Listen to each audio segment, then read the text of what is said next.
So we were talking about Edgar Sherrick being brought into ABC television, and you're buying up his sports program in exchange for that $500,000 of ABC stock. Right. And you were then taking over the whole sports situation there. That's Tell us what developed from that point. Well, the problems were that sports events cost money, and ABC was still not doing all that well. But the amount of risks in buying the rights to sports events was ever present. And like everything else in this business, you need to get a break, and we got a break. That break was that David Sarnoff ordered his program department to kick boxing off the air. We did not know that, but we got a call from Lou Maxon Advertising Agency in Pittsburgh. One of his accounts was Gillette. And they said they wanted to talk about sports to ABC in a major policy way. Ed Sherrick and I went over to visit, and of all things, Lou Maxon had the chairman of Gillette, the head of advertising for Gillette, and so on in the room. The old Park Lane Hotel over on Park Avenue where Chase Manhattan is now. And Lou just said, well, we might as well lay it on the line with you. We have had a meeting with David Sarnoff, and he has refused us the right to renew boxing for selling razors and accessories. And we consider it, boxing, as the backbone of our marketing campaign. And if you will give us boxing, all of it, move it to Friday night. They kicked them off on Friday night. We had Wednesday night fights. Said, move it to Friday night. We will give you all of our advertising money except the World Series. And Ed said to Lou, how much is that? He says, $8 million. And you can, we want to work with you. The only things that are out that we don't want you to do are horse races, roller derby, and I believe there was one other thing, I forgot. And we shook hands on a deal that night, but we had Cool cigarettes and Alka-Seltzer as full sponsors of our boxing, and they had a year and a half to go. So we were honest with them. We said, look, we got two advertisers that are very important to us, Brown and Williamson. At that time, 22% of our total billing was cigarettes. There's another story about 10 years later when we got kicked out of the business. But so they agreed to give us the time and the whole bit, and we had a plan. Said, we'd like to see your plan of what you do with the $8 million, but you've got a deal. If Cool walks, or you can get them out, and Alka-Seltzer. And we had to make a deal. We went out to Elkhart, Indiana with Alka-Seltzer, and down to Louisville, Kentucky with Brown and Williamson. And we started a negotiation. And it was going to cost us $1.5 million in advertising to get them out of the contract.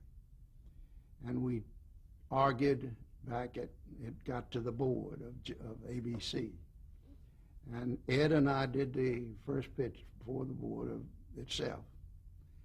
And they said, go. Give them the advertising, let's go. And we took the $8 million, and that is the start of the American Football League. We started it.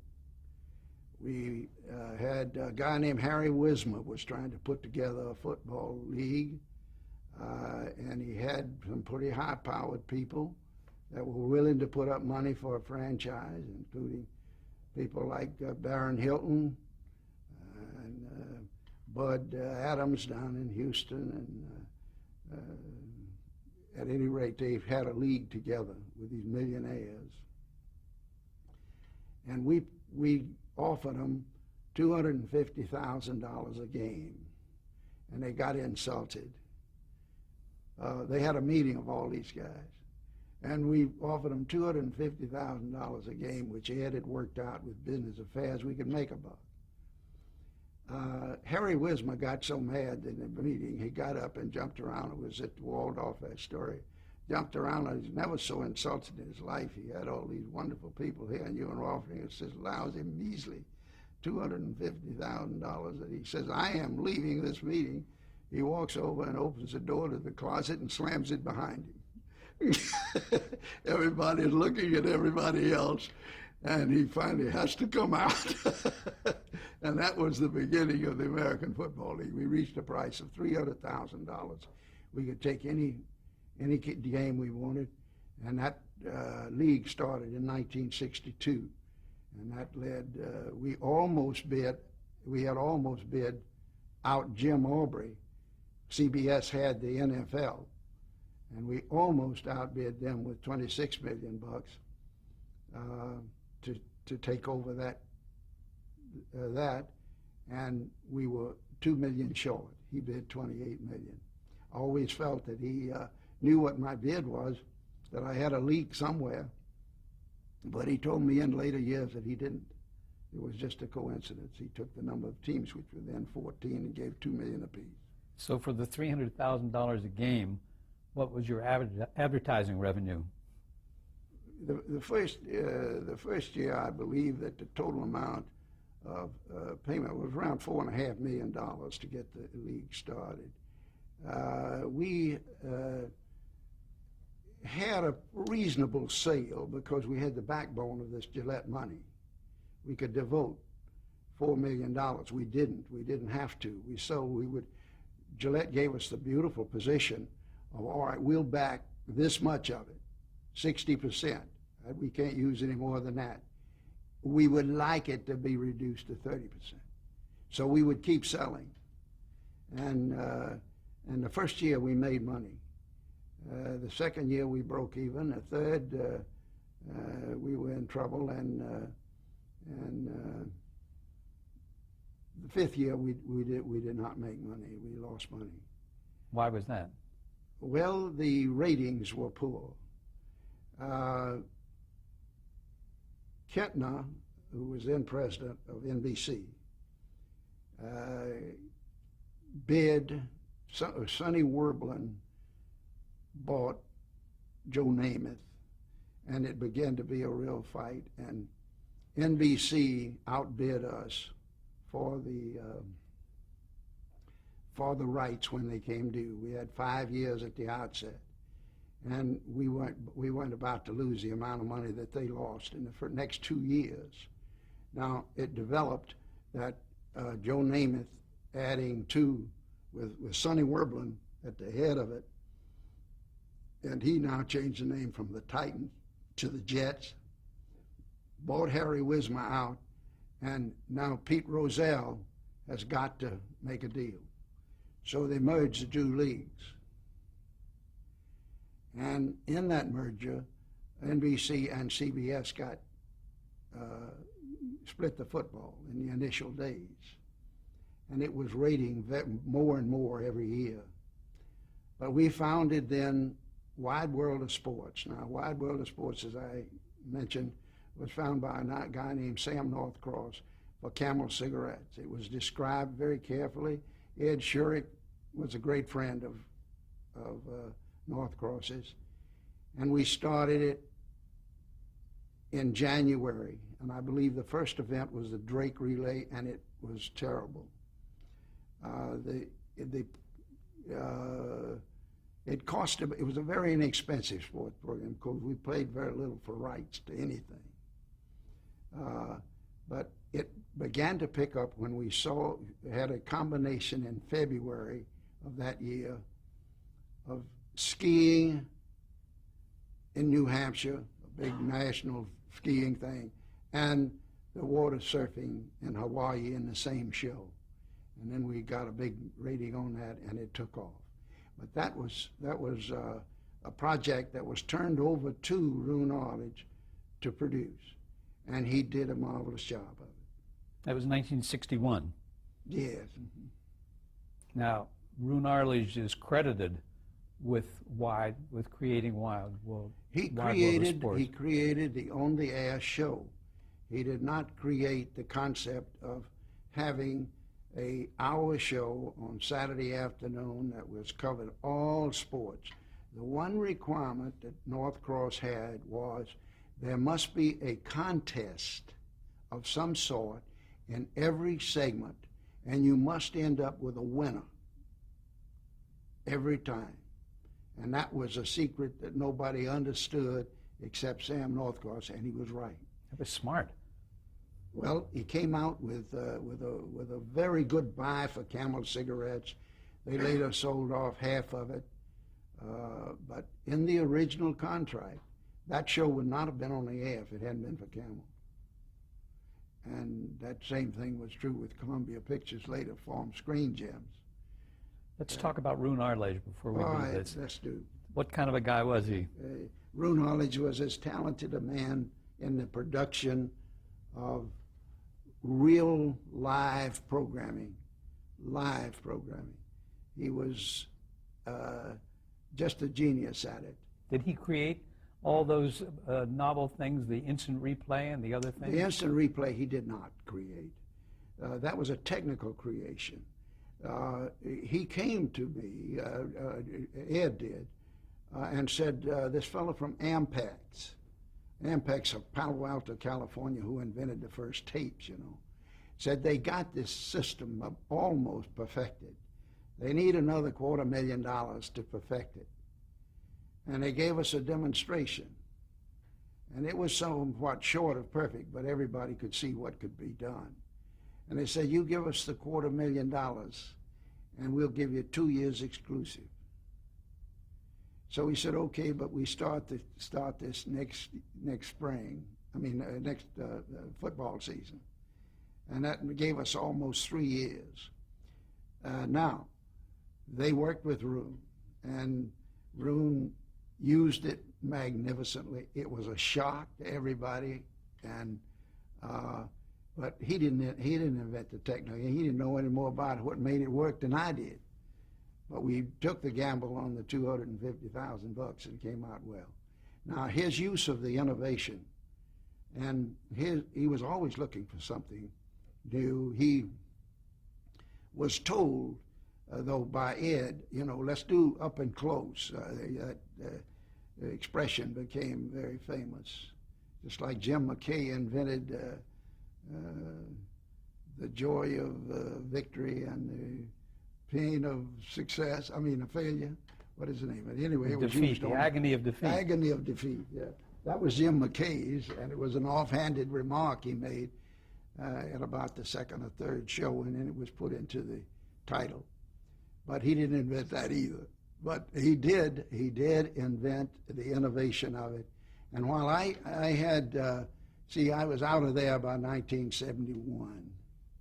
And during that 10 years, Roone made his name and made his record. He had 4 Olympics. He had the football. We started Monday Night Football in 1970. That was invented by Pete Rozelle after the merger. It wasn't an invention at all. It was a development. Pete had NBC and CBS.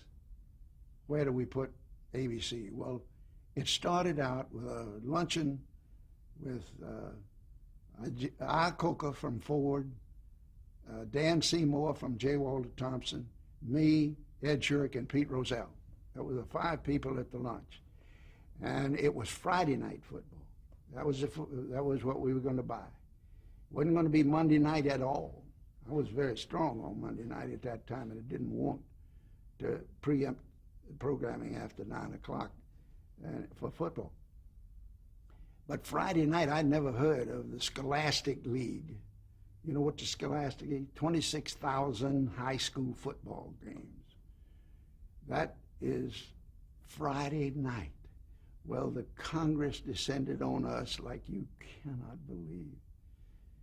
They went up in arms. You can imagine Friday night football against high school football attendance. What would happen?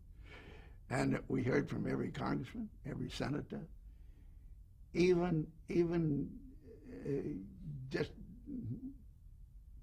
heard from Richard Nixon. And the reasons were? The reasons were if the NFL and we went on with what is now Monday Night Football on Friday night, we would wipe out high school football attendance. Nobody would go. I mean, you would rather see a good professional game. So they were scared to death that it would kill their attendance in high school for athletics, because most football programs support all the other athletics in a high school. And everybody turned to their congressman. Well, Ford buckled first, and they pulled out. And then Pete came back and said, Monday night, we'll go Monday night. We've worked out a schedule. Here it is. Here's what it would look like. And I was not there when Monday Night Football started. I left just before. I left ABC. Monday Night Football was designed with the three people by Roone Arledge. I was opposed to three people in the booth. I didn't know what three people would do. We had a tradition of two people. And we went round and round on it, and Roone invented three people only because he wanted to get Howard Cosell in there. And he was absolutely right. Howard Cosell was devoted a chapter in his book about how it delayed his career about 5 years, but which I don't think was true. I just didn't think he was what I wanted for the events that were there. But Roone thought he would be a character, and he was, and until he died. He was a great character, and I'm the first to admit that Roone invented the style of delivery, and that was excellent. And that testifies to itself. Here they are, 33rd year. And the ratings are up again this year. Now, while you were at ABC in charge of programming and sports, you had other programs. You had something called American Sportsman. American Sportsman was a show that came out of Wide World of Sports. We made a contest, a fishing contest, bass fishing. I believe it was tarpon fishing in Florida, and we had this contest. They had this contest. We didn't make it. They had a fishing contest, so many hours of fishing and the largest fish and so on. And we used that as a pilot and put the thing together with Sam Northcross. With the Wide World of Sports. And then the American Sportsman sort of grew out of the thing that Roone and I wanted to travel over the world and hunt and fish. And it turned out to be a success. But Joe Foss died day before yesterday. Yeah, the World War II Medal of Honor winner. I had been involved with getting him in the American Football League back in the early days. I had met him. In a naval aviation gathering, and I thought he was a terrific guy. And he had been the governor of South Dakota, and I thought he would be a good commissioner for the American Football League, and suggested it to Harry Wismer, and he thought so too. Joe was very much a part of the formation of the Football League. American Sportsman almost went off the air because it wasn't that successful after its first 13-week run, and you're credited with saving that show. Well, the truth of the matter is you almost saved every show after its first 13-week run. If you saw any promise in what was there, you had to defend. You had to defend a show. It took 26 weeks or a whole season to know whether a show was going to make it or not. And that was true in the entertainment world, and it was true for any kind of original sports acquisition. One thing, though, that was found out, that it was proved, you could not very successfully remove a successful show from one network to the other. It has never worked very well. We tried it a number of times. We did it with Wagon Train and fell right on our keister.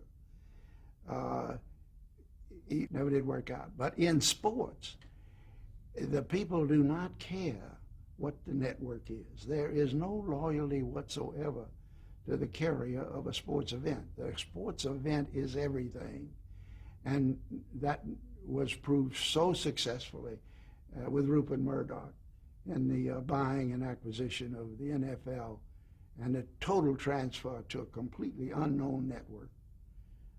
Which was? About 10 years ago. Do you remember which network that was? Well, that was his network. It was the Fox network. Yes. He brought it over from Fox, and it didn't lose a bit of its rating. And if you get an event like an Orange Bowl or like a Rose Bowl, and you move it over, you don't lose anything in sports to acquire an event. Roone, Ed Shurik, and I had 12 major events we wanted to get the rights to. Included the Kentucky Derby, the Rose Bowl, the Indianapolis 500, one-of-a-kind events, the Super Bowl, and so on and so on. And we got all of them eventually. All 12? All 12. It took way beyond my time to do it. It took 15 years. The last one to go was the Kentucky Derby and then the Indianapolis 500. Now, the Kentucky Derby has since gone back to NBC. The people that bought us in 1984, Capital Cities bought ABC. They did not have the interest in sports that I think they should have. I believe that it has been that part of the program. Now, there's the price of sports events, and for that matter, the price of programming nowadays. I would hate to be in the position of trying to negotiate some of these deals. To pay $10 million an episode for Friends, and now the NFL is rumored to go for $1.5 billion on this next time around. Well, you mentioned that Garner was paid $1,700 $1,700 for Maverick, and now these kids on Friends are getting what? Getting $1 million an episode, each one of them. Incredible. It's hard to believe, but of those events that you mentioned, sporting events, Tom, you also at ABC got the Olympic Games, didn't you? we got most of them. The Olympic Games were a hell of a drain on a network. They were very high risks, but the event of itself is unique.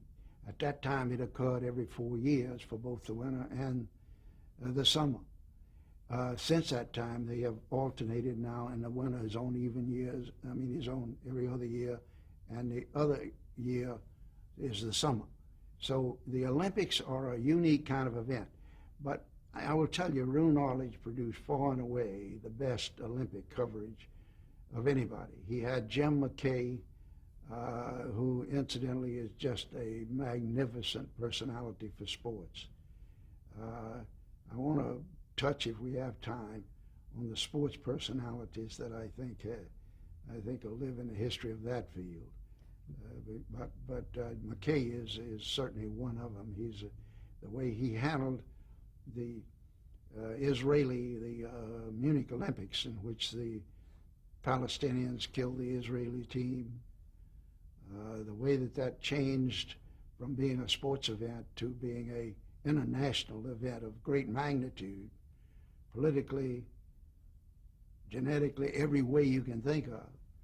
And Jim McKay suddenly became the anchor to an event in sports that people would have thought he was not capable of doing.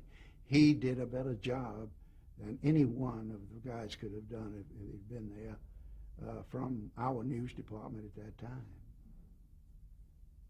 Well, you talked about ABC's involvement in helping form the American Football League. Did they have an involvement in any other sports that had that kind of a fruition to it?